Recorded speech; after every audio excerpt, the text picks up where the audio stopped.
Jazakallah khair. Assalamualaikum warahmatullahi wabarakatuh.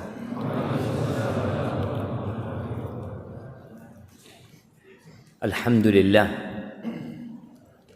alladzi hadana lihada wa ma kunna linahtadiya laula an hadana Allah. Segala puji bagi Allah Jalla Jalaluh yang telah memberikan hidayahnya kepada kita. Yang kalau bukan karena petunjuk yang Allah berikan, kita tidak mungkin akan merasakan indahnya hidayah ini. Berapa banyak orang-orang yang beranggapan bahwasanya beragama itu sulit. Seakan-akan agama hadir untuk mempersulit hidup manusia, untuk menambahkan beban dan penderitaan kepada manusia. Padahal Allah Azza wa Jalla berfirman, Taha ma anzalna alaikal Qur'an litashqa. Tidaklah kami menurunkan Al-Quran kepadamu agar engkau menderita. Enggak. Illa tadhkiratan liman yakhsha. Quran itu turun sebagai peringatan buat orang-orang yang takut. Peringatan tsunami. Tatkala terjadi gempa umpamanya, lalu ada sirine yang dibunyikan. Kira-kira siapa yang akan lari meninggalkan rumahnya menuju ke dataran tinggi? Siapa? Yang takut. Yang takut saja. Ketika dia nggak takut, dia akan tetap di rumah. Tapi tatkala dia takut, maka dia akan mendapatkan manfaat dari peringatan yang diberikan. Al-Quran hudan lil muttaqin. Sejatinya petunjuk itu untuk seluruh umat manusia. Syahrul Ramadhan alladzi unzila fihi al-Quran hudan linnas. Tapi di awal Al-Baqarah Allah mengatakan dzalikal kitabu la raiba fi hudan lil muttaqin. Buat orang-orang yang takut. Agama ini hadir untuk menyelamatkan kita dari segala bencana, mengangkat manusia dari segala keterpurukan. Agama itu jalan keselamatan bagi yang takut. Maka kita bersyukur kepada Allah Azza wa Jalla yang telah menjadikan kita umat Islam, dan semoga Allah mematikan kita di atas Islam. Allahumma salli wa sallim ala abdika wa rasulika sayyidina wa maulana wa habibina wa syafi'ina Muhammad wa ala alihi wa ashabihi ajma'in. Kalau antum dengar nama Nabi Muhammad sallallahu alaihi wasallam, maka bersolawat jemaah. Al-bakhil man dzukirtu 'indahu falam yusalli alaihi. Kalau mau tahu orang bakhil, bukan orang yang bakhil dengan hartanya, tapi orang yang bakhil dengan lisannya untuk mengatakan sallallahu alaihi wasallam tatkala Nabi Muhammad alaihi salatu wassalam disebutkan namanya. Padahal beliau adalah juru selamat kita. Kita nggak akan selamat kecuali mengikuti jalan Rasul sallallahu alaihi wasallam. Amma ba'd, setiap rakaat salat kita senantiasa mengatakan iyyaka na'bud wa iyyaka nasta'in. Lalu kita meminta pertolongan kepada Allah, dan yang pertama kita pinta dan yang paling utama dan yang selalu adalah ihdinas siratal mustaqim. Tunjukkan kepada kami jalan yang lurus. Sebagian kita sudah membaca ihdinas siratal mustaqim 40 tahun. Ada yang sudah 50 tahun. Bahkan ada yang 60 tahun dia membaca ihdinas siratal mustaqim. Dari subuh ke zuhur ada potensi kita nggak berjalan di siratal mustaqim. Dari zuhur ke asar, dari asar ke maghrib, dari maghrib ke isya. Ada yang ditambah ba'diyah dan qobliyah. Ada yang ditambah sholat malam. Bayangkan berapa kali dalam sehari dia mengatakan ihdinas siratal mustaqim. Karena sejatinya kita semua tersesat. Nggak ada yang benar manusia itu. Kata Allah Azza wa Jalla dalam hadis yang diriwayatkan Imam Muslim, dalam sebuah hadis qudsi, Allah Jalla Jalaluhu mengatakan, ya ibadi kullukum dhallun illa man hadaitu. Wahai hamba-hambaku, kalian semuanya tersesat kecuali orang yang aku kasih petunjuk, kata Allah. Fastahduni ahdikum. Mintalah kalian hidayah kepada aku, pasti aku kasih petunjuk. Maka kita nggak berhenti mengatakan ihdinas siratal mustaqim, jalan yang lurus. Siratal ladzina an'amta alaihim, jalan yang engkau berikan nikmat buat orang-orang yang meniti jalan itu. Ghairil maghdubi alaihim, bukan jalan orang-orang yang engkau murkai, ya Allah. Dan bukan pula jalan waladhdallin, orang-orang yang tersesat. Siapa orang-orang yang Allah murka sama mereka? Manusia yang tahu kebenaran tapi tidak mau mengamalkan. Seperti orang-orang Yahudi. Apakah Yahudi tahu bahwasanya Nabi Muhammad alaihi salatu wassalam adalah nabi penutup para nabi? Tahu. Ada di kitab mereka. Salman Al-Farisi kenapa bisa sampai Madinah? Dia mendapat kearahan dari pendeta-pendeta bahwa akan diutus nabi yang tempat hijrahnya dipenuhi pohon kurma. Kenapa di kota Madinah? Tatkala Rasul sallallahu alaihi wasallam hijrah, sudah ada Yahudi yang tinggal ratusan tahun sebelum. Kok bisa ada Yahudi kota Madinah? Bukankah mereka seharusnya ada di Palestina? Seharusnya mereka ada di Urshalim. Kenapa mereka ada di Madinah? Nunggu Nabi. Setiap kali terjadi gesekan antara bangsa Yahudi dan bangsa Arab, dan bangsa Yahudi terpojokkan, maka mereka akan mengucapkan sebuah ucapan harapan, menumbuhkan optimisme di dalam jiwa bangsa Yahudi dengan mengatakan sayati nabi, akan datang nabi, kata mereka, yang zamannya sudah dekat, yang nanti kita akan membantai kalian sebagaimana dihabisinya kaum Ad dan Thamud. Terus dia omongkan ini karena dia yakin dengan nabi itu.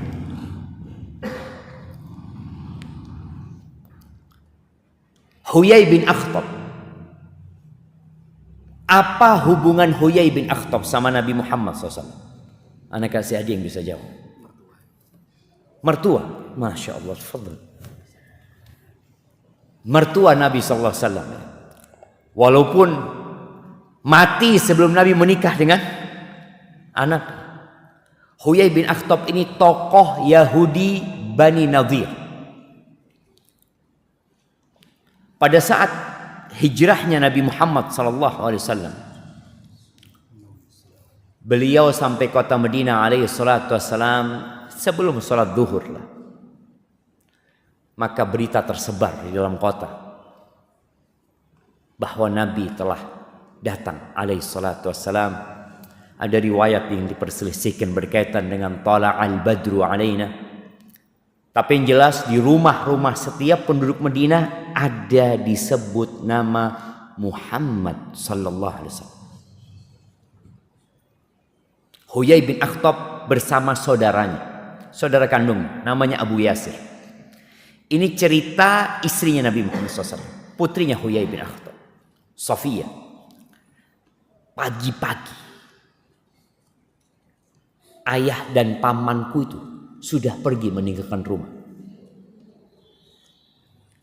Dan baru kembali ke rumah ketika senja. Sofia berkata, aku ini putri yang paling dicintai ayahku, yang juga paling disayang oleh pamanku. Biasanya kalau mereka datang, aku akan menyambut mereka dan mereka menggendongku, memelukku, senang dengan anaknya. Tapi hari itu ketika aku datang, mereka datang dalam kondisi gelisah. Wajahnya masam. Ada kecemasan. Ketika aku datang, mereka tidak memberikan sambutan seperti yang biasa mereka berikan kepada aku. Lalu Abu Yasir bertanya kepada saudaranya Huyai, apakah benar dia Nabi yang disebutkan dalam Taurat dan dalam Injil? Kata Huyai bin Akhtab, betul dia. Terus apa sikap? Nih orang yang dimurkai Allah ya. Adawatuhu ma baqi. Kalau engkau tanya sikapku, memusuhi dia selama aku hidup. Dia tahu kebenaran. Gak ada dalam bayangan dia ternyata nabinya dari orang Arab, dari keturunannya Ismail. Karena selama ini Banu Israel nabinya dari kalangan Banu Israel. Dari anak keturunan Yaqub ibn Ishaq ibn Ibrahim. Tahu-tahu nih nabi dari keturunannya Ismail ibn Ibrahim. Itulah orang-orang yang dimurkai Allah.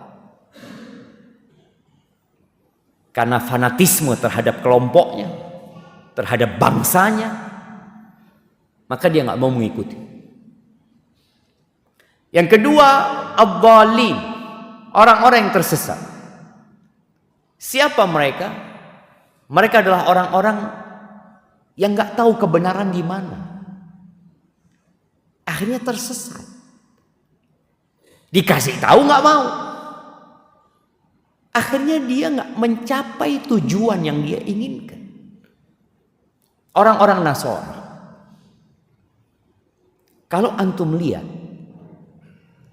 bagaimana bencinya Nasoro kepada Yahudi itu dulu. Karena dianggap bangsa Yahudi ini adalah orang-orang yang melakukan konspirasi sehingga kerajaan hendak membunuh Nabi Isa alaihissalam. Itu kerjaannya Yahudi. Mereka yang mengatakan Nabi Isa adalah anak zina. Bayangin, mereka tahu bukan kan? Mereka tahu. Tapi mereka nggak mau mengikuti. Sebagian Nabi mereka bunuh, sebagian Nabi mereka dustakan. Ini Nasoro yang awalnya benci sama Yahudi, benci sama salib, karena anggapan mereka Nabi mereka dibunuh oleh orang-orang Yahudi. Kok kemudian salib menjadi simbol yang mereka agungkan? Itulah tersesatnya mereka. Semoga Allah Azza wa Jalla memberikan kepada kita hidayah untuk berada di jalan keselamatan. Ahibati fillah, entah berapa ribu tahun yang lalu, berapa puluh ribu tahun yang lalu, ketika Nabi Adam diturunkan dari surga. Antum percaya dinosaurus itu ada, jam? Betul kerangkanya itu. Nah, berapa tinggi dinosaurus yang paling tinggi? Anak kasih hadiah. Nah, benar. Berapa? Boleh nyontek. Fadl, antum punya handphone silahkan. Ana sambil minum, jamaah. Sebelum ana lanjutkan, jamaah, antum sudah kenal nggak dengan kanan kiri antum? Enggak kan? Padahal kita sak dulur, tapi sok nggak kenal. Ayo kenalan dulu antum sama mereka, baru nanti kita lanjutkan. Tanya namanya, dari mana, apa profesinya. Loh, bener loh jamaah. Salaman supaya kita tergugur dosa-dosa antum.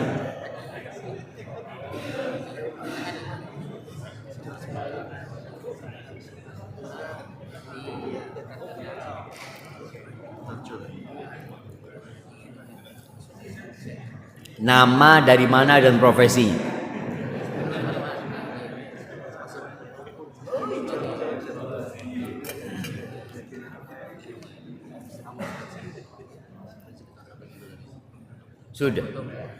Sudah kenal antum sama kiri antum? Yang pegang handphone? Sudah kenal dengan kanan kiri antum? Ayo kenalan kok. Suruh kenalan, ndak kenalan. Kenalan dulu. Lu kenalkan diri antum, jangan tanya saya fulan dan anaknya fulan gitu loh. Sudah. Terus yang kanan.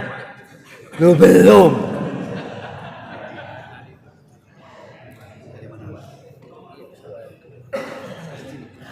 Nah, sudah. Kenapa angkat tangan? Sudah kenalan. Yang kanan siapa namanya? Siapa?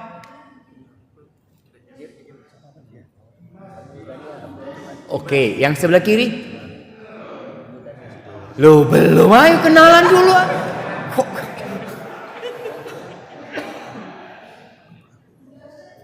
Sudah? Oke, apa jawabannya? Bukan 18 kilo? Oh, alhamdulillah ya.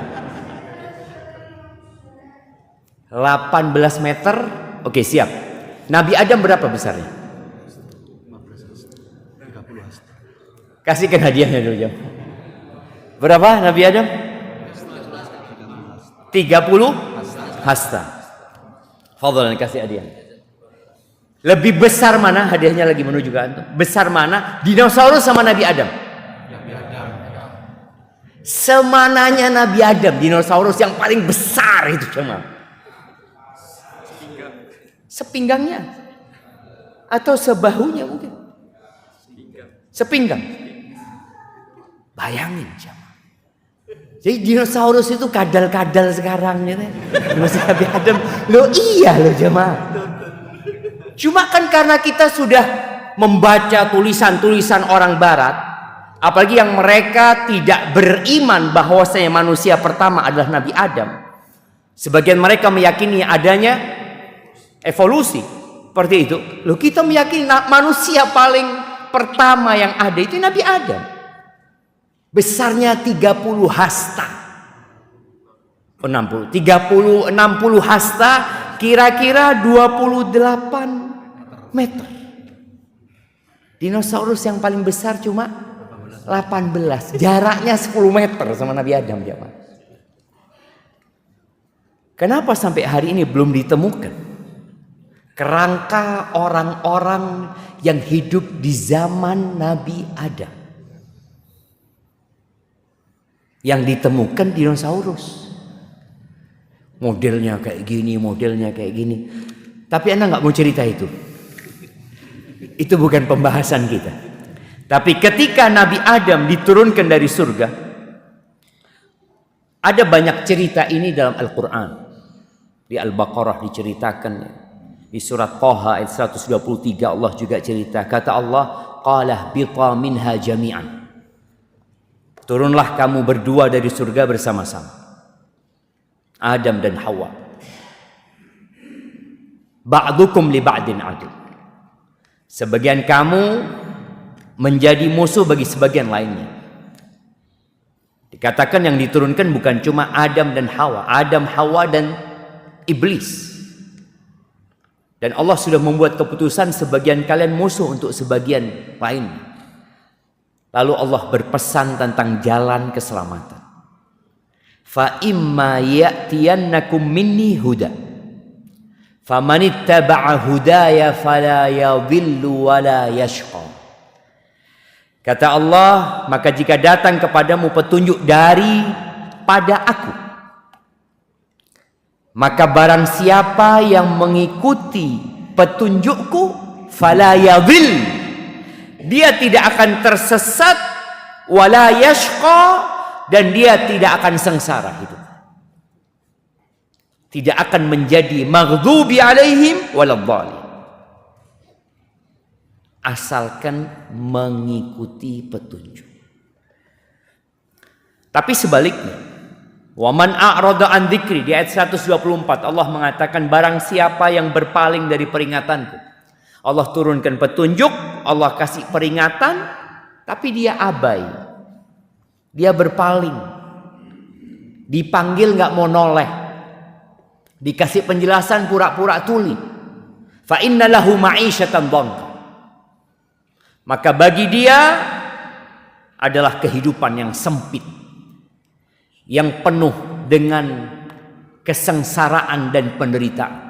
Bumi yang luas ini, yang seharusnya dadanya menjadi lapang tatkala melihat, tapi gara-gara berpaling dari peringatan Allah, walaupun hidupnya bergelimang harta, penuh dengan kemewahan, Allah sudah putuskan.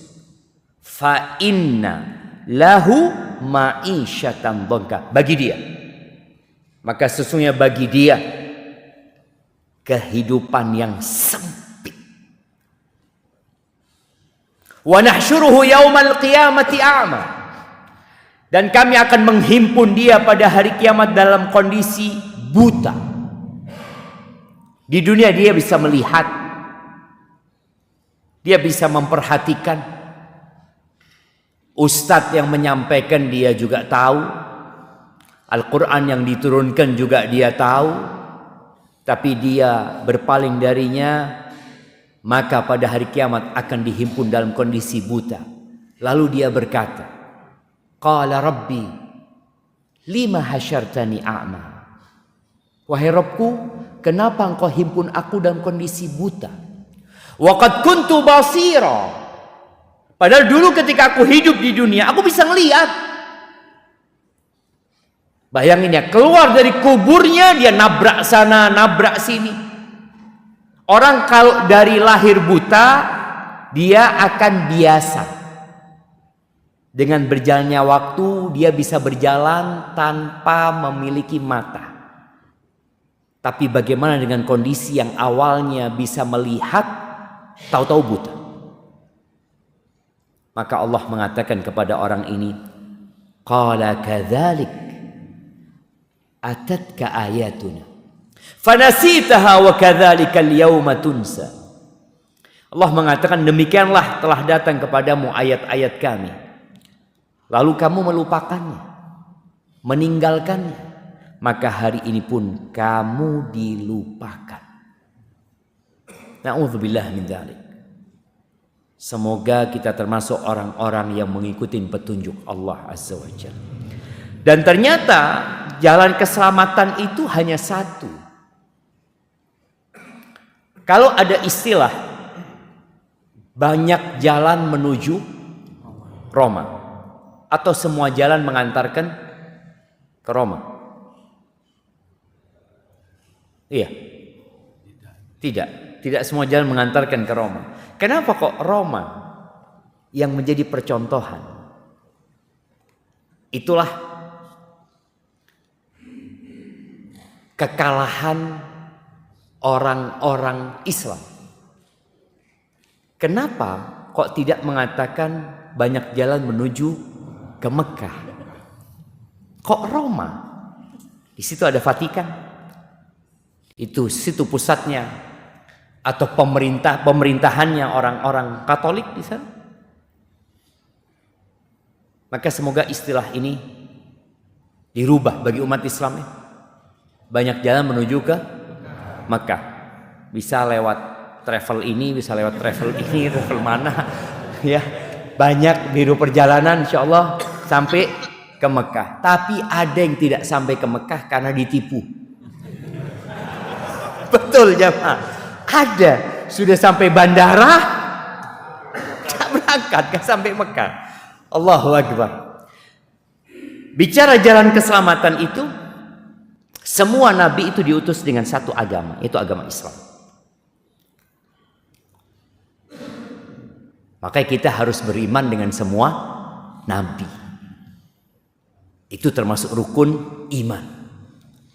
Allah berfirman, "Innad dina 'indallah al-Islam." Sesungguhnya agama yang diridhai di sisi Allah hanya al-Islam. Wa makhtalafa alladhina utul kitab. Tuh ahlul kitab, orang-orang Yahudi, orang-orang Nasrani, kok mereka jadi berselisih pendapat? Padahal telah turun kepada mereka kitab Taurat, kitab Zabur, kitab Injil. Ada kitab kepada mereka. Lalu diutus Nabi Muhammad SAW dengan Al-Quran. Kenapa terjadi perselisihan di antara mereka? Allah katakan baghyan bainahum. Illa min ba'di ma ja'ahumul ilmu baghyan bainahum. Setelah datang ilmu, mereka tahu. Tapi karena kezaliman mereka, karena iri, karena hasad, karena dengki, wa may yakfur bi ayatillah fa innallaha sari'ul hisab. Maka barang siapa yang ingkar terhadap ayat-ayat Allah, sesungguhnya hisab Allah itu sangat cepat. Itu di surat Ali Imran ayat 19. Di ayat 85 Allah menyatakan waman, dan barang siapa yabtaghi ghairal islami dinan, mencari agama, memeluk agama selain agama Islam, fala yuqbala min, maka tidak akan diterima dari dia. Nggak bakalan diterima. Kita tahu ada usaha dari para orientalis yang kemudian menggunakan lisan-lisan orang Islam untuk menyebarkan secara masif sebuah pernyataan bahwa semua agama sama. Podo ae. Yang penting beragama. Itu menurutmu. Dan semua orang bebas untuk berpendapat. Tapi seorang muslim sudah tahu bahwa Allah akan turunkan petunjuk. Dan ini petunjuk Allah.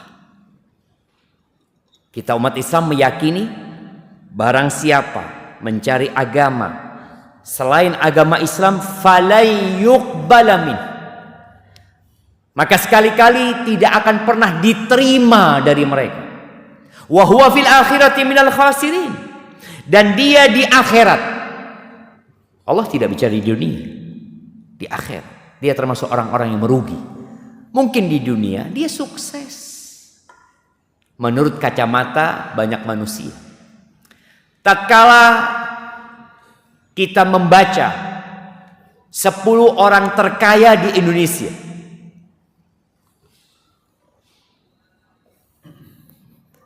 siapa yang mau menyebutkan 10 orang terkaya di Indonesia aja?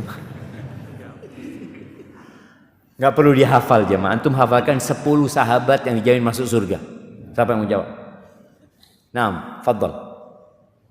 Iya. Siapa namanya? Akmal, silahkan Akmal. Abu Bakar, Umar, Utsman, Ali. Talha bin Ubaidillah, Zubair bin Awam, Sa'id bin Zaid, Abu Ubaidah Amir bin Jarrah,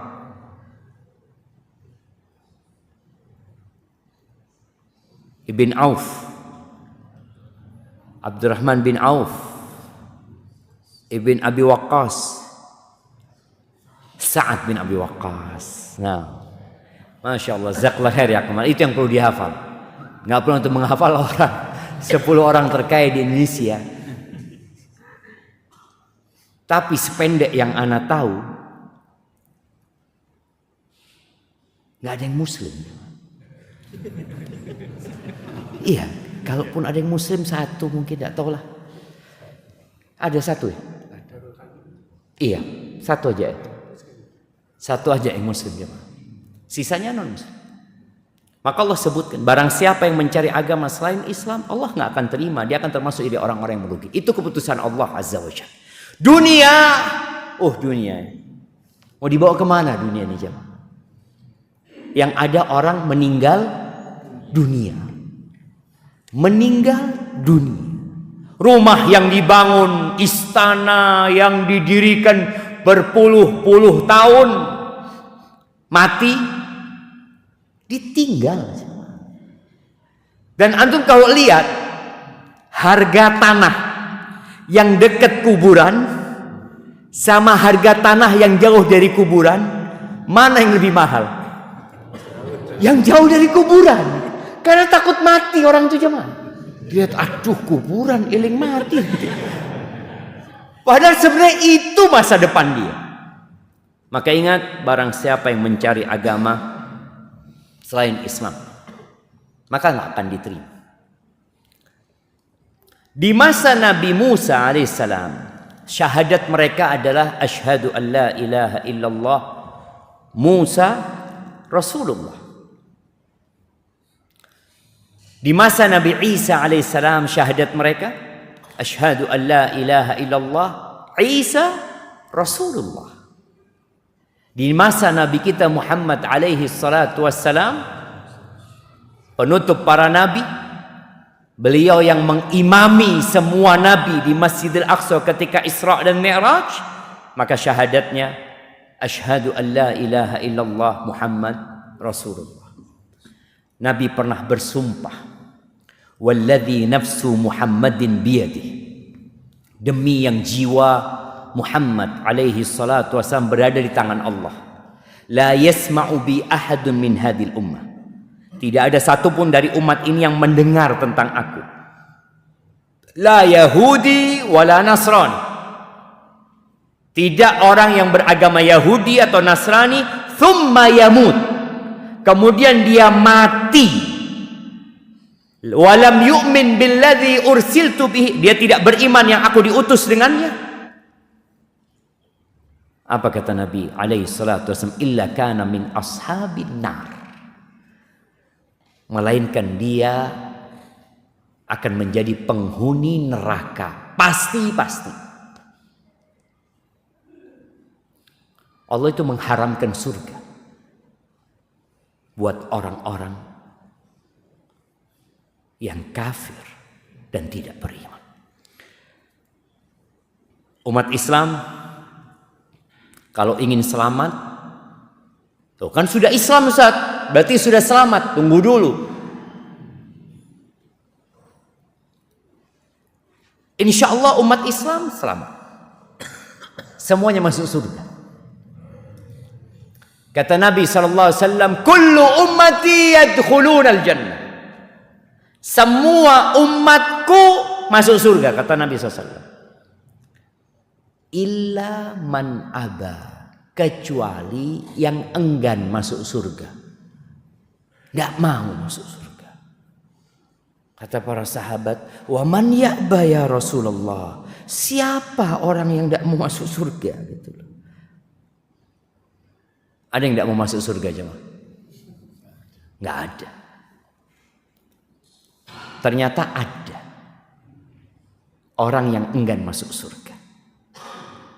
Nabi alaihi salatu wasallam mengatakan, man ata'ani dakhalal jannah. Barang siapa yang patuh sama aku, dia masuk surga. Wa man asani faqad aba. Dan barang siapa yang bermaksiat kepadaku, nggak nurut sama aku, maka dia enggan masuk surga. Lisannya ngomong mau masuk surga, tapi amalannya membuktikan dia enggan. Surga umpamanya di timur, dia ke barat. Lu katanya mau masuk surga, lu di sana lu surga. Berat jalannya, karena memang surga itu dikelilingi oleh hal-hal yang dibenci oleh jiwa. Huffatil jannah bil makari. Jalan menuju surga kata Allah, falaqtahamal aqabah. Jalannya terjal. Orang kalau jalan di jalan yang landai, enak nafasnya jemaah. Tapi kalau jalannya terjal, heart rate-nya kadang-kala sampai 190. Iso jantungan. Kadang-kala dia akhirnya turun. Ngos-ngosan. Iya. Jalan menuju surga itu ngos-ngosan. Kalau menuju neraka turun zaman. Nggak pakai gas antum sudah. Tahu-tahu nyemplung ke neraka. Dan yang membuat orang suka ke neraka karena kanan kirinya indah. Menyenangkan. Syahwat itu menyenangkan. Tapi ketika menuju ke surga, Allahu Akbar. Allah menyebutkan tentang penghuni surga itu, kanu qalilan minal laili ma yahja'un. Mereka kalau malam tidurnya sedikit. Wah, anak sedikit Ustaz. Alhamdulillah Ustaz. Nonton bola terus. Londa. Mereka tidurnya sedikit, sholat malam. Wabil ashari hum yastaghfirun. Di waktu sahur mereka istighfar aja. Sudah kita kayak gitu ya. Waduh. Rasul sallallahu alaihi wasallam salat sampai bengkak kakinya. Kita bengkak karena apa? Kakian lunggu. Ini salat sampai bengkak sallallahu alaihi wasallam. Kita ini akan masuk bulan Sya'ban. Apa yang dikerjakan Nabi alaihi salatu wasallam di bulan Sya'ban? Kana yasumu Sya'ban kullah. Kana yasumu Sya'ban illa qalila. Beliau di bulan Sya'ban puasa full. 1 bulan. Di riwayat lain dikatakan illa qalila, kecuali sedikit yang tidak puasa.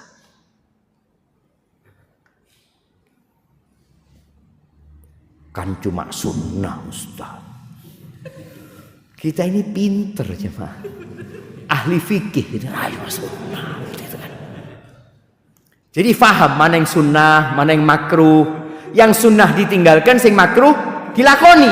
Akan cuma makruh Ustaz. Ya wis. Kita sebagai ustaz hanya bisa menyampaikan betul antum sahih. Ahibati billah. Suatu hari, sebagaimana disebutkan oleh Abdullah bin Mas'ud radhiyallahu taala anhu, Nabi alaihi salatu wasallam membuat garis jemaah. Beliau kadangkala pakai tangkai pohon atau dahan, beliau bikin garis. Lurus garisnya. Lalu beliau mengatakan, hadza sabilullah mustaqiman. Ini jalan selamat nih menuju kepada Allah yang lurus ini. Wa khatta khututan an yaminihi wa shimali. Beliau bikin garis di kanan kiri dari jalan ini. Lalu beliau mengatakan, hadhihi subul. Ini subul. Lorong-lorong jalan-jalan nih, laisa minha sabilun illa alaihi syaitanun yad'u ilaih. Di setiap jalan itu selalu ada satu setan yang mengajak. Ayo, diajak terus sama setan untuk keluar dari jalan yang lurus ini. Lalu beliau membaca firman Allah Azza wa Jalla di surat Al-An'am ayat 153, wa anna hadza sirati mustaqiman fattabi'uh. Dan bahwasanya ini adalah jalanku yang lurus, kata Allah. Fattabi'uh, ikuti kalian. Kembali kepada cerita Nabi Adam waktu turun, dikasih tahu, apabila datang petunjuk kepadamu, barang siapa yang mengikuti petunjukku, maka tidak akan tersesat, tidak akan sengsara. Maka di sini Allah mengatakan, wa anna hadza sirati mustaqiman fattabi'u wa la tattabi'us subul fatafarraqa bikum an sabili. Kalian jangan mengikuti jalan-jalan yang lain. Ini loh jalannya Nabi Muhammad sallallahu alaihi wasallam. Kalau kalian mengikuti jalan yang lain, ya kalian akan bercerai-berai dari jalan Allah, akan keluar dari jalan keselamatan. Dzalikum wasaqum bihi la'allakum tattaqun. Yang demikian itu diperintahkan Allah agar kalian bertakwa. Sedih kita melihat perpecahan yang terjadi di umat Islam. Tapi ternyata itu sebuah keniscayaan yang sudah pernah disampaikan oleh Rasul sallallahu alaihi wasallam, bahwa ternyata memang masuk surga itu membutuhkan perjuangan. Kadang-kala kita harus mengorbankan keluarga kita. Bagaimana para sahabat Nabi ketika mereka berada di kota Mekah demi mempertahankan iman mereka, sebagian mereka dibunuh. Dan pada akhirnya semua yang beriman harus meninggalkan kota Mekah, hijrah menuju ke kota Madinah. Rumahnya ditinggalkan, pekerjaannya ditinggalkan, keluarganya ditinggalkan, ada yang istrinya ditinggalkan, ada yang suaminya ditinggalkan. Ada sahabat perempuan yang hijrah meninggalkan kota Mekah, ditinggal suaminya. Udah gak sama jalannya, maka membutuhkan perjuangan. Nabi SAW pernah menyampaikan, iftaraqatil Yahud, bangsa Yahudi itu terpecah belah ila 71 firqah. Mereka menjadi 71 golongan. Waftaraqatin Nasara ila 72 firqah.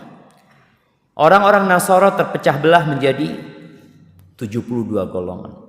Wa inna hadhil millah, dan umatku ini sataftariqu ala 73 firqah, akan berpecah belah menjadi 72 golongan. Thintani wa sab'una finnar, 72 di neraka. Wa wahidatun fil jannah, satu yang ada di surga. Wahiyal jamaah. Ini maksud dengan yang selamat adalah al-jamaah, kata Nabi SAW. Ini hadis riwayatkan Abu Dawud, Al-Hakim. Dan di riwayat lainnya, di riwayat Imam Tirmidzi, ketika Rasul SAW ditanya tentang yang selamat, ketika beliau mengatakan alaihi salatu wassalam, kulluha finnar illa wahidah, semuanya di neraka kecuali satu. Maka para sahabat bertanya radhiyallahu ta'ala anhum, wa man hiya ya Rasulullah, siapa dia ya Rasulullah, siapa yang selamat? Mereka tidak bertanya tentang siapa yang masuk neraka, tapi yang ditanya yang selamat. Karena untuk mempelajari yang 72 boleh jadi umur kita nggak cukup, tapi mempelajari yang satu akan lebih mudah karena cuma satu. Maka Nabi SAW menjawab, ma ana alaihi wa ashabi. Yang selamat itu adalah mereka yang menjalankan agama seperti yang aku berada di atasnya dan para sahabatku.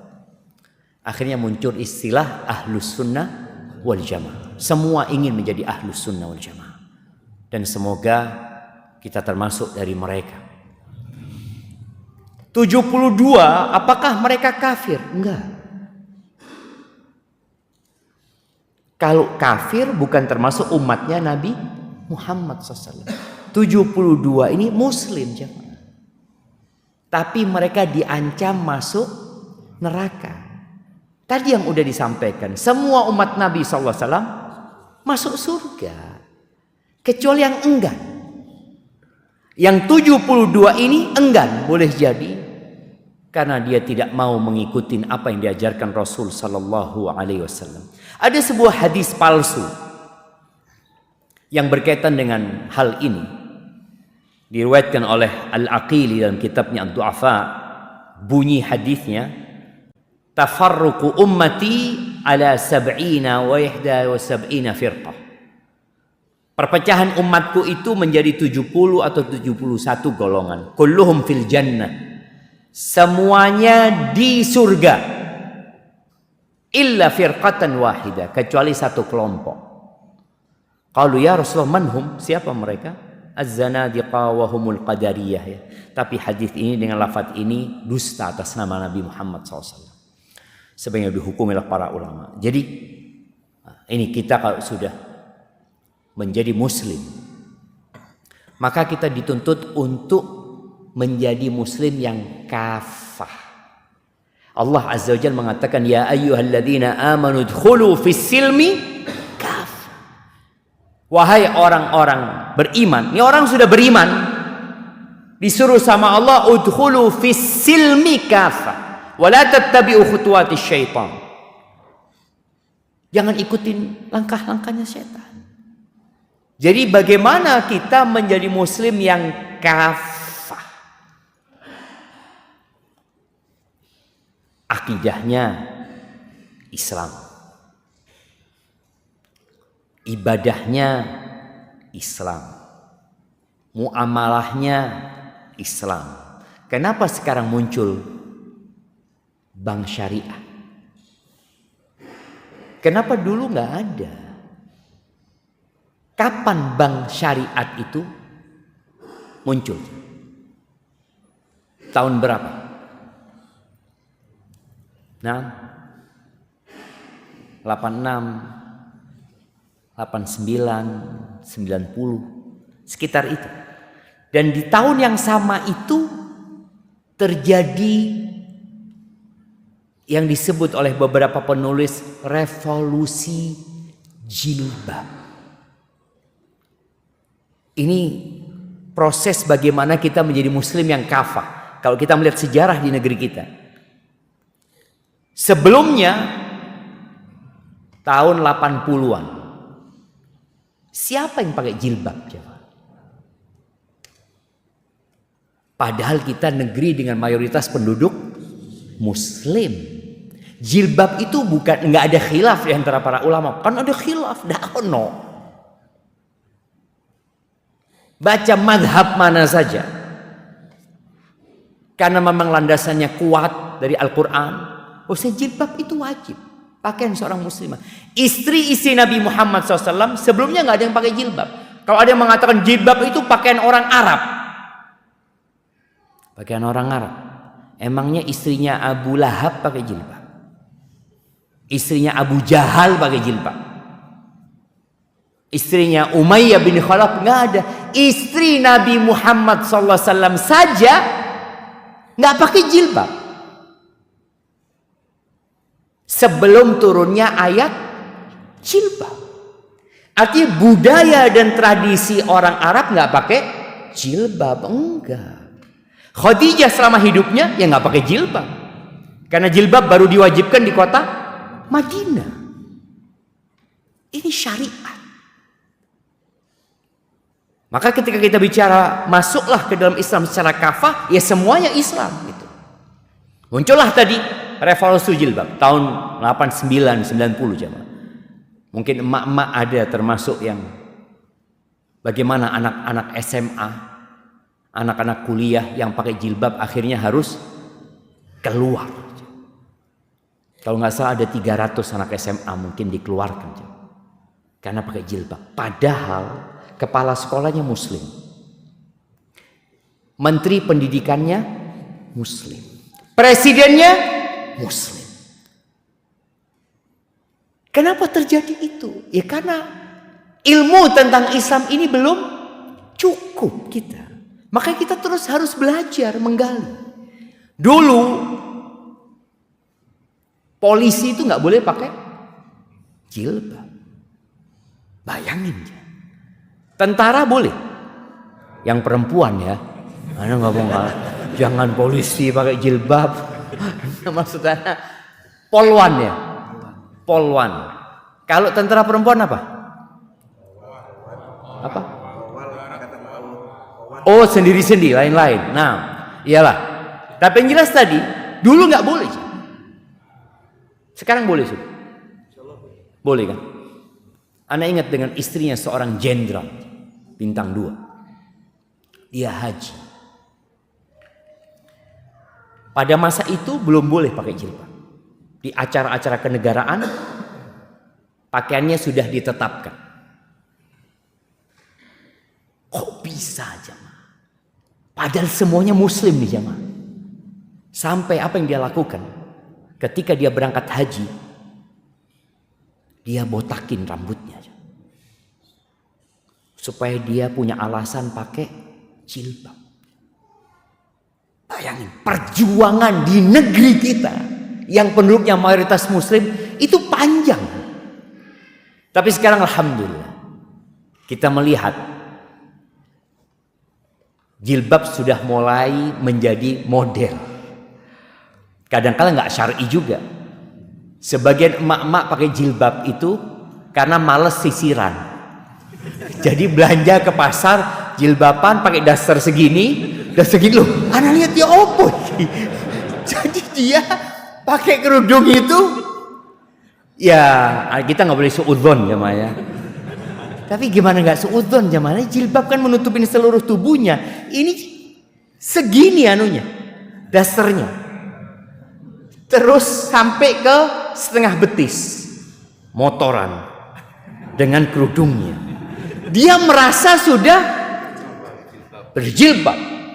Udkhulu fis silmi kafah, masuklah ke dalam Islam secara kafah. Ini saya sudah kafah. Ya belum itu jamaah. Tadi alhamdulillah ya, setelah kejadian itu mulai umat Islam itu kembali kepada agama. Tuntutan adanya yang namanya bank syariat itu muncul. Riba itu tidak ada perselisihan di antara para ulama tentang pengharamannya. Tapi kenapa baru tahun 89 tadi mungkin baru ada bank syariat? Padahal kita sudah lama merdeka. Jamaah rahimakumullah. Bicara riba, sampai saat ini mungkin ya bank syariat kita masih belum full syariat. Tapi dengan dukungan seluruh umat Islam. Umat Islam di Indonesia ini sekarang berapa jumlahnya? 250 juta jemaah. Sekitar itu. Itu seharusnya terus mereka meminta agar para ulama, khususnya MUI, dan ana gembira sekali ya ketika MUI mensuarakan masalah pajak kemarin. Bahwasanya ada hal-hal yang seharusnya tidak diambil pajak. Ini menunjukkan ada ruh kembalinya umat Islam kepada agama Allah Azza wa Jalla. Taib. Kembali kepada umat Islam yang terpecah menjadi 73 golongan, satu yang selamat. Siapa yang selamat itu? Mereka adalah yang mewujudkan dua kalimat syahadat dengan sempurna. Dia mengatakan asyhadu an la ilaha illallah. Di sini dia dituntut untuk mentauhidkan Allah, dan kita tahu amalan itu tidak akan diterima kecuali dengan dua syarat. Yang satu ikhlas, yang kedua sesuai dengan aturan. Yang pertama itu perwujudan dari la ilaha illallah. Yang kedua, kita mengatakan asyhadu anna Muhammad Rasulullah sallallahu alaihi wasallam. Yang konsekuensinya ketika seorang mengatakan asyhadu anna Muhammad Rasulullah, dia mentaati perintah Nabi, menjauhi larangannya, percaya dengan semua informasi yang disampaikan Rasulullah SAW. Mau masuk akal, tidak masuk akal. Cerita Isra Mi'raj masuk akal apa enggak? Masuk akal enggak? Akalnya siapa? Ketika Nabi SAW pulang dari Masjidil Aqsa, beliau pagi itu sudah ada di Mekah. Datang nih Abu Jahal, melihat di wajah Nabi SAW ada kecemasan. Ditanyalah, ada apa engkau? Tadi Nabi SAW, usriyabi, aku baru saja melakukan perjalanan di malam hari, atau diberangkatkan aku dari Masjidil Aqsa, kemudian aku sampai sini lagi.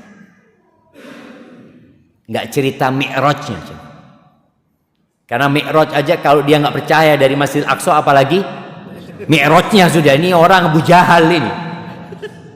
Kata Abu Jahal, apa? Nabi sampaikan, kalau aku kumpulkan orang-orang, engkau akan ceritakan ini. Abu Jahal jadi panitia kajian. Dia mengatakan, kalau aku kumpulkan orang-orang itu, engkau akan sampaikan ini. Iya, kata dia. Dipanggillah orang-orang. Sini. Ada cerita nih. Ceritakan yang kau sampaikan kawan. Nabi cerita sosok. Ada yang pegang kepala, ada yang tepuk tangan. Tapi sebagian tahu bahwa Nabi Muhammad SAW nggak pernah dusta, nggak pernah. Gitu. Maka yang tanya, Taib, Masjid Aqsa seperti apa? Coba engkau gambarkan. Kasih tahu seperti ini. Sampai Nabi ada yang lupa beberapa tanda-tanda Masjid Aqsa. Allah angkat Masjidil Aqsa. Nabi ngeliat. Dan Nabi menyebutkan semua tentang Masjid Aqsa secara lengkap. Kata mereka yang pernah ke Masjid Aqsa, kalau bicara gambarannya seperti yang dikatakan Nabi. Tapi tadi nggak semuanya beriman. Akhirnya datang Abu Jahal jumpain Abu Bakar. Kita lihat ya, orang-orang kafir nggak berhenti berdakwah jemaah. Mereka juga cari mana Abu Bakar, datangi. Kar, kata dia. Nggak tahu manggilnya ya, seperti apa ya. Abu Jahal manggil Abu Bakar ini seperti apa? Soalnya bahasa Arab itu ada juga memanggil yang disingkat jemaah. Ada yang manggil disingkat. Seperti Aisyah dipanggil Aish, dipanggil Aish. Abu Bakar, kata dia, engkau sudah dengar berita yang viral? Kata dia. Mungkin ya, kalau sekarang kan orang selalu ngomong, ini ada berita yang viral apa? Katanya. Apa katanya Abu Bakar? Katanya, sohibmu. Dia mengaku kalau baru saja berangkat dari Masjidil Aqsa dan sudah balik paginya udah nyampe sini. Kata Abu Bakar, kalau dia berkata demikian, benar. Kata Abu Jahal, ayolah Abu Bakar, mikir gitu. Masa kau tidak mikir itu loh. Ini repot ketemu Abu Bakar ini. Coba kau mikir itu. Kata Abu Bakar, aku itu percaya dengan berita langit yang datang pagi dan petang. Apalagi cuma Masjidil Aqsa. Nah, ini akal. Aku percaya dengan berita yang datang dari langit. Kalau jaraknya Masjidil Aqsa, kita tahu semua 1 bulan perjalanan naik onta. Kalau naik onta dari langit, siapa yang tahu? Dan aku percaya. Maka sejak itu disebut Abu Bakar As-Siddiq. Maka di sini kita sebagai seorang Muslim percaya, nggak perlu antum mengatakan kalau ada orang loh. Kalau ada pesawat kan kita tahu sekarang 1 jam udah nyampe gitu. Dulu udah ada pesawat. Seperti itu. Maka Abu Bakar tidak berbicara tentang masalah kendaraan yang dipakai Nabi SAW. Tapi dia berbicara dengan kacamata iman. Dengan kacamata asyhadu an la ilaha illallah wa asyhadu anna Muhammad Rasulullah sallallahu alaihi wasallam. Kemudian yang keempat, wa alla yu'badallah illa bima syara. Konsekuensi kita berada di jalan keselamatan ini, mengikuti Nabi alaihi salatu wasallam, kita tidak boleh beribadah kecuali dengan syariatnya Nabi Muhammad SAW. Nggak boleh kita beribadah dengan syariatnya Nabi Musa. dengan syariatnya Nabi Isa, dengan syariatnya siapapun di muka bumi ini. Syariat yang boleh diikutin hanya syariatnya Nabi Muhammad SAW. Salat subuh berapa rakaat? 2. Boleh nggak 4 rakaat antum? Salat Ustaz. Salat. Lebih banyak anak baca Al-Fatihahnya. Lebih banyak rukuknya, lebih banyak sujudnya. Nggak boleh. Kenapa? Nabi Muhammad ngajarkan 2 rakaat. Antar maghrib 7 rakaat. Imamnya nyampaikan jamaah insyaallah maghrib sekarang kita 7 rakaat. Nggak diterima. Haji. Sekarang ini Ustaz ada masalah di Indonesia. Kuota haji dijual. Ya dijual dari dulu jamaah kepada jemaah yang mau berangkat haji gitu.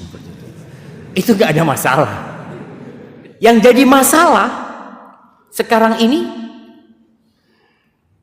antrian orang haji itu sudah sampai berapa tahun? 30 tahun. Jadi sekarang antum umur berapa? 24. Kalau daftar sekarang baru berangkat? Enggak, 54. Kalau umur 50 tahun daftar jemaah. Umur 80 tahun jemaah baru berangkat. Iya kalau masih hidup. Kemudian ada yang berpikiran, ini beberapa pemikiran dari orang-orang liberal. Kenapa haji kok cuma sekali setahun? Kita bikin haji 3 kali untuk ngurangin antrian. Masya Allah jemaah. Ini kalau bicara solusi, oh pinter solusi. Kalau bisa hajinya kalau bisa di Mekah sudah jauh-jauh sana. Di Indonesia dibikin nggak bisa. Memang Allah Azza wa Jalla mengatakan al-hajju ashhurun ma'lumat. Haji itu pelaksanaannya di bulan-bulan yang sudah dimaklumi. Apa bulan haji? Syawal, Dzulqa'dah, Dzulhijjah. Ini bulan haji. Mereka mengusulkan, ya sudah, kan Allah mengatakan 3 bulan. Kita bikin hajinya bulan Syawal, Dzulqa'dah, Dzulhijjah. Subhanallah. Ada yang ingin membuat syariat baru. Kemudian ada seorang profesor doktor, ahli tafsir di negeri kita. Seorang wanita. Bahkan dia pernah mendapatkan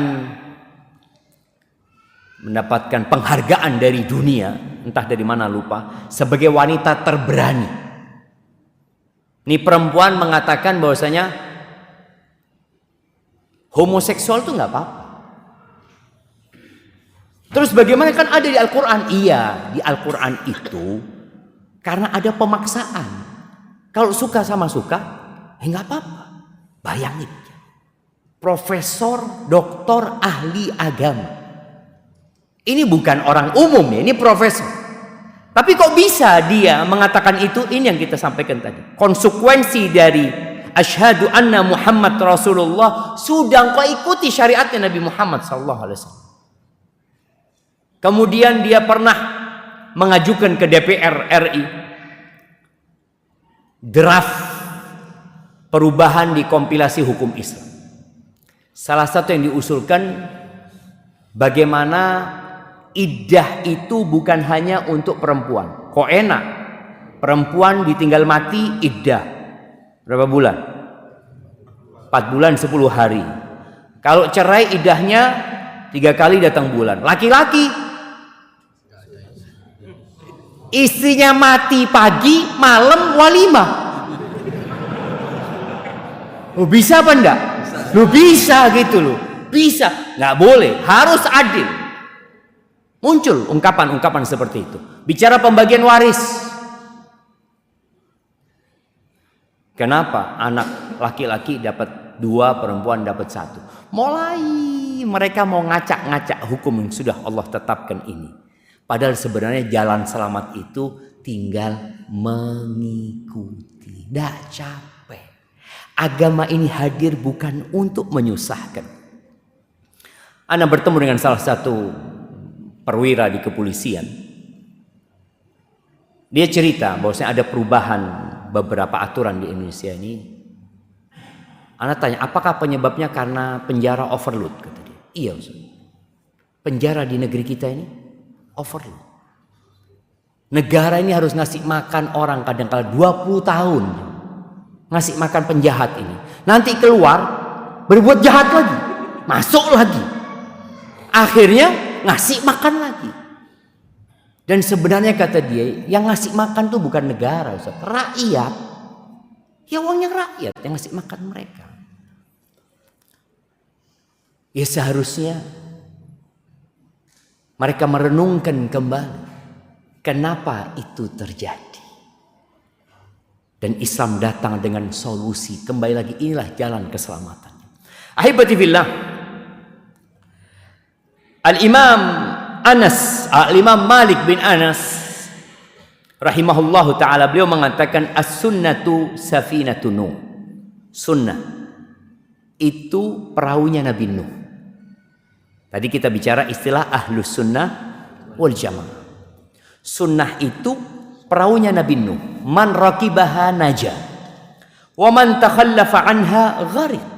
Yang naik ke perahunya Nabi Nuh selamat, dan yang tidak naik akan tenggelam. Maka bagaimana kita sebagai umat Islam benar-benar mengikuti sunnah Rasul sallallahu alaihi wasallam. Ingat dalam semua hal. Nih para suami, Masya Allah 5 waktu di masjid, mengikuti sunnah Rasul sallallahu alaihi wasallam. Jenggotnya dipanjangkan, mengikuti sunnah Nabi sallallahu alaihi wasallam. Tapi sama istrinya kasar, nggak ngikutin sunnah Nabi sallallahu alaihi wasallam. Padahal kata Nabi alaihi salatu wasallam, khairukum li ahli. Orang yang terbaik di antara kalian adalah yang paling baik sama keluarganya. Maka kadang-kala ada perempuan-perempuan yang mengadu, kenapa suamiku katanya udah ngaji, udah belajar, udah ingin Islamnya kafah, tapi kok enggak lembut dia, kok kasar, kok belum baik. Perhatikan hal itu. Dagang, ngikutin sunnah Nabi SAW. Yang jadi pegawai, jadilah pegawai yang mengikuti sunnah Nabi SAW. Apa kata Nabi SAW? Innallaha yuhibbu idza amila ahadukum amalan ayyutqina. Sesungguhnya Allah cinta apabila seorang di antara kalian beramal, melakukan sebuah perbuatan, dia sempurnakan amalan itu. Jadi muslim ahlu sunnah wal jamaah ketika jadi pegawai, dia jadi pegawai yang taat, yang kerjanya bagus, bukan yang asal-asalan. Kadangkala sebagian orang karena merasa dia sudah belajar sunnah, Masya Allah, dia lagi kerja jaga toko, tahu-tahu tutup tokonya. Kenapa? Kajian Ustaz Syafiq, kata dia. Loh, kajian, kerja awakmu. Oh, tapi kajian ini lebih utama. Ada yang wajib, ada yang sunnah. Engkau punya kontrak kerja, wajib engkau penuhi. Sedangkan ngaji ini, oke, nuntut ilmu itu wajib, tapi nggak harus pas waktu kerja. Ada waktu lain. Maka ini harus menjadi perhatian kita. Jadi menjadi ahlu sunnah secara total. Akhlaknya akhlak ahlu sunnah wal jamaah. Jangan cuma sholatnya di soft pertama, tapi waktu kerja soft terakhir. Telat-telat nggak apa-apa lah Ustaz, urusan dunia. Loh iya, urusan dunia. Tapi antum dalam urusan ini ada ikatan yang diatur oleh agama. Al-muslimuna ala syurutihim. Orang-orang Islam itu harus memenuhi persyaratan yang telah dibuat di antara mereka. Maka penuhi hal itu. Ini contoh ya, yang lainnya masih banyak sekali antum bisa pelajari. Dan yang terakhir, kondisi umat Islam sangat memprihatinkan, baik di dalam negeri atau di luar negeri.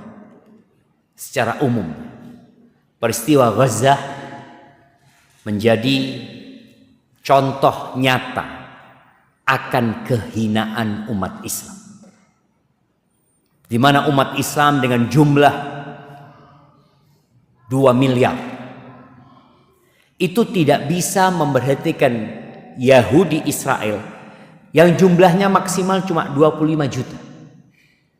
Bayangin jam, 2 miliar tidak bisa mengatur yang 25 juta. Dan ternyata Nabi SAW sudah pernah menyampaikan fenomena seperti ini. Di dalam hadis riwayatkan Abu Dawud, Nabi SAW mengatakan, "Idza tabaya'tum bil'ina." Kalau sistem jual beli kalian ina. Ina itu riba yang terselubung. Jadi riba itu kapan terselubung? Ketika Islam itu jaya sebenarnya. Orang takut mau melakukan riba terang-terangan. Dan sekarang ini riba terselubung atau tidak? Terang-terangan. Di mana? Tunjukkan kepada ana transaksi yang ribanya terang-terangan. Di mana? Nggak ada, yang ada bunga. Bunga kan?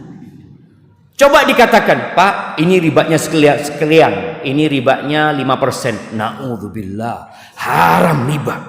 Oh ya, afan, bunganya. Oh ya, kalau bunga nggak apa-apa. Antum bisa bayangin jemaah. Perubahan kata itu membuat orang berubah sikap. Dulu, waktu anak SD, SMP sama SMA mungkin, ada sebuah istilah yang sekarang sudah nggak ada. Dulu ada istilah namanya WTS. Ini mau tanya ini, generasi sekarang, apa WTS itu? Nggak tahu. Nah, wallahu a'lam, nggak tahu coba. Kalau yang tua-tua gini tahu.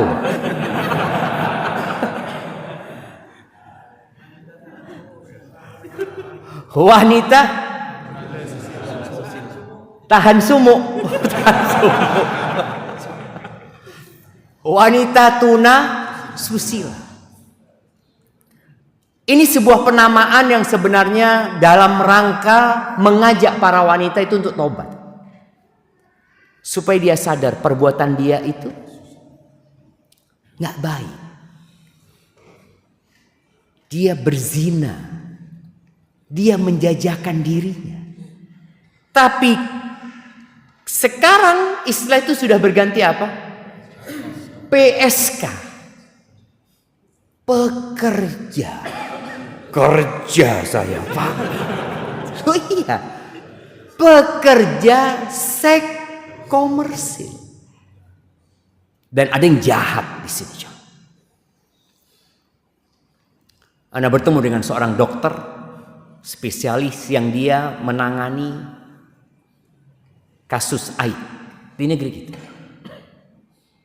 Di mana dia biasanya berangkat ke tempat-tempat pelacuran itu. Kemudian diperiksa kan. Anda sampaikan kepada dokter ini, "Dok, apa nggak bisa ngajak ustadz ya ke sana untuk memberikan pencerahan agar mereka bertaubat kepada Allah Azza wa Jalla?" Kata dia, "Nggak bisa. Yang bisa kita lakukan hanya memberikan penyuluhan bagaimana mereka berzina aman." Na'udzubillah.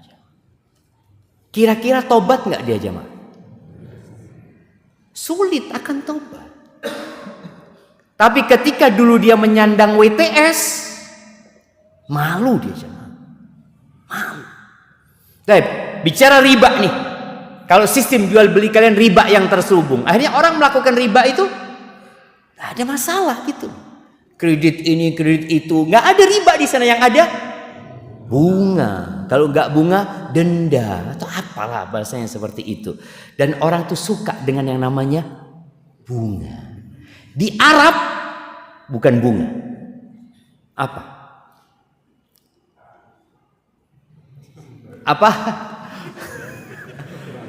Di Arab itu terjemahan bahasa Inggrisnya. Bahasa Inggrisnya apa? Interest. Apa interest itu bahasa Arabnya? Faedah. Faedah. Ini ada faedahnya sekian. Oh iya, faedah. Coba dengan riba.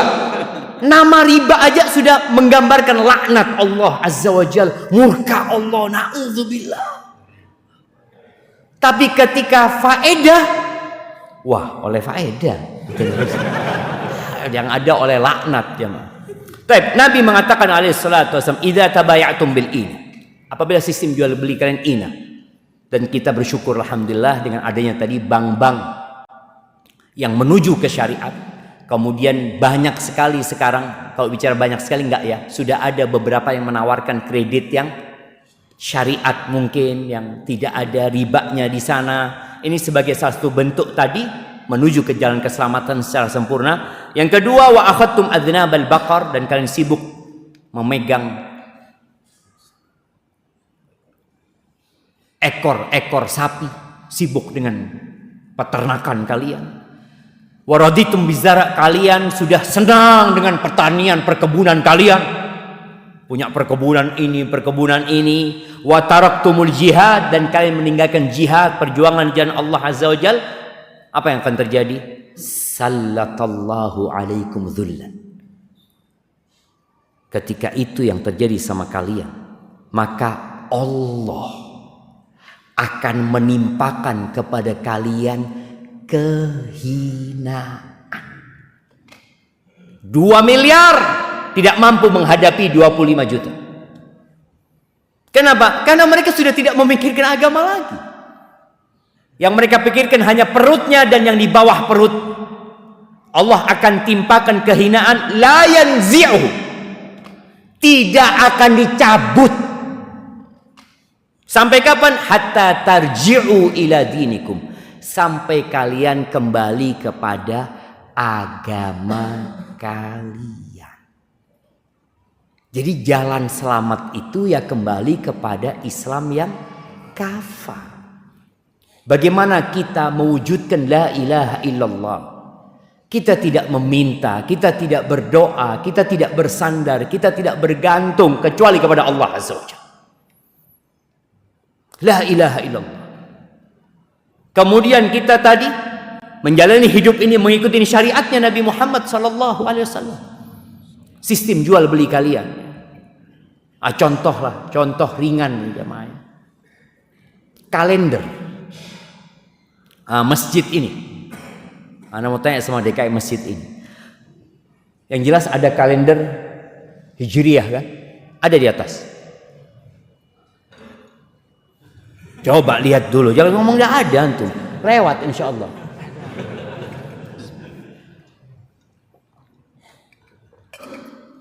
Ada nggak? Loh, antum lihat, anak nggak kelihatan coba. Ada, alhamdulillah. Penggajian di masjid ini pakai kalender Hijriah apa Masehi? Hijriah, alhamdulillah. Ini dalam rangka tadi kembali kepada Islam. Kenapa kita banyak lupa dengan kalender Hijriah? Kalau kita tes di masjid ini, kira-kira berapa persen yang tahu dengan kalender Hijriah? Kira-kira jemaah. Ya, ana ndak suudzon jemaah ya. Kalau ngelihat wajah-wajah kayak gini, kayaknya banyak yang nggak hafal gitu. Banyak yang nggak hafal jemaah. Tadi malam anak tes, sebutkan pas. Oke. Bagaimana kita tes? Antum. Bulan pertama apa dalam Islam?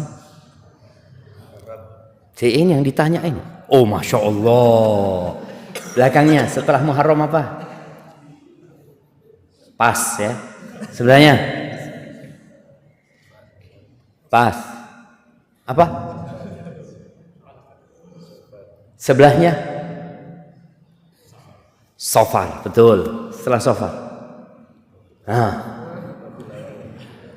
Rabiul Awal, Rabiul Akhir. Kita lihat, jangan rame-rame antum. Ini sedang tes. Nah, pas. Oke, sebelahnya Jumadil Awal. Sebelahnya, jangan rame-rame. Kalau kerja kelompok bisa semuanya jamaah. Tapi sendiri-sendiri sebagai bentuk kita kembali kepada agama kita. Paling tidak kita hafal, karena seluruh rangkaian ibadah kita itu berkaitan dengan Muharram sampai Dzulhijjah. Kita sekarang berada di bulan Rajab, bulan haram. Sebentar lagi kita akan masuk ke bulan Sya'ban, itu bulan diangkatnya amalan. Ana mau tanya, antum, kita puasa tanggal berapa? Iya. Oh, Ramadan. Alhamdulillah jemaah. Alhamdulillah Ramadan. Ada sebagian yang tanya puasa kapan? Februari insyaallah. Ya mungkin tanggal 19 Februari. Kok iso puasa Februari gitu jemaah? Tidak ada. Puasa itu 1 Ramadan. Tapi kan enggak. Kita kebalikannya. Semua ibadah akhirnya diikat dengan Masehi. Padahal kita tahu semua. Sebelum Masehi itu bahasa Inggrisnya apa? Apa? Before Christ. Sebelum Kristus. Sebelum Kristus. Itu kalendernya mereka. Kita kenapa kok bisa ngikutin mereka? Salah satunya karena kita dijajah Belanda 350 tahun. Tapi kan kita udah merdeka. Apa yang menghalangi antum untuk menghafal kalender Hijriah? Apa yang menghalangi antum untuk menggaji orang-orang yang dekat sama antum dengan Hijriah? Pembantu, nih bapak-bapak, ibu-ibu yang punya pembantu, mulai bulan ini kan akhir Rajab nih, ngomong sama pembantunya, gajinya mulai bulan ini ikut Hijriah. Loh iya, jadi yang Januari kasih full sudah, jazakallah khair, seneng dia, dianggap Januarinya full karena akan masuk bulan Sya'ban. Insya Allah pembantu kita hafal kalender Hijriah.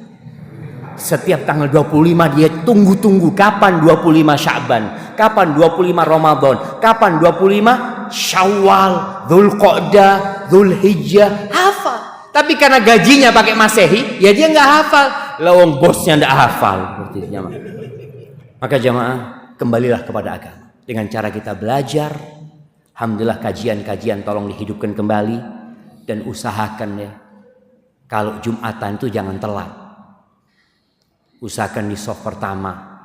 Cuma insya Allah ana yakin sih yang hadir ini kalau Jumat nggak telat. Karena yang telat nggak datang kajian. Laung Jumat yang wajib aja dia telat datangnya. Apalagi kajian yang cuma sekedar sunnah seperti itu. Barakallahu fiik. Itu yang dapat ana sampaikan jemaah. Mungkin tanya jawab di lain waktu saja karena ana harus balik ke Jember. Ana bawa ini insyaallah. Nanti ketemu lagi di kesempatan yang berikutnya. Ana ucapkan jazakumullah khair kepada DKM Masjid Al-Ukhuwah ya. Al-Ukhuwah, masjid ini Masjid Ukhuwah. Maka tadi kalau antum datang ke masjid tolong kenalan dengan yang kanan kirinya. Boleh jadi yang kanan kiri antum tuh masuk surga lebih dulu daripada antum. Dan boleh jadi kalau dia ingat sama antum, dia akan memberikan syafaat kepada antum. Subhanakallahumma wa bihamdika asyhadu an la ilaha illa anta astaghfiruka wa atubu ilaik. Wassalamualaikum warahmatullahi wabarakatuh.